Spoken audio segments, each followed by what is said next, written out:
যশোরের বেনাপোল পুটখালী সীমান্তে চোরাচালানিদের ধরতে ধাওয়া করার সময় দুর্ঘটনার কবলে পড়ে এক বিজিবি সদস্য নিহত হয়েছে। এ সময় আরও এক বিজিবি সদস্য আহত হয়েছেন। মঙ্গলবার রাত ৮টার সময় সীমান্তের বারোপোতা পুটখালী সড়কে এ দুর্ঘটনা ঘটে। নিহত বিজিবি সদস্য সিপাহী মোজাম্মেল হক ২৮ এবং আহত হাবিলদার দেলোয়ার হোসেন ৩৮। তারা দুজনই খুলনা ২১ বিজিবি ব্যাটালিয়নের বেনাপোল পুটখালী ক্যাম্পের সদস্য।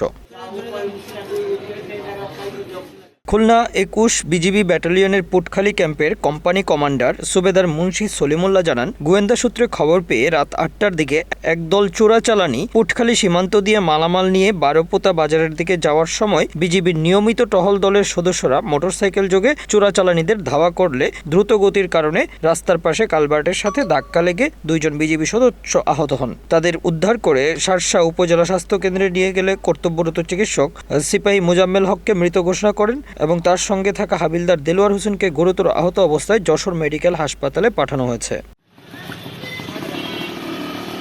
শার্শা উপজেলা স্বাস্থ্য কেন্দ্রের জরুরি বিভাগের চিকিৎসক ডাক্তার শুভেন্দু বিশ্বাস জানান, গুরুতর অবস্থায় দুইজন বিজিবি সদস্যকে হাসপাতালে নিয়ে আসলে প্রাথমিকভাবে পরীক্ষা করে বিজিবি সদস্য সিপাহী মোজাম্মেল হক নামে একজনকে মৃত ঘোষণা করা হয় এবং তার সাথে থাকা হাবিলদার দেলোয়ার হোসেনের অবস্থা গুরুতর হয় তাকে যশোর মেডিকেল কলেজ হাসপাতালে পাঠানো হয়েছে।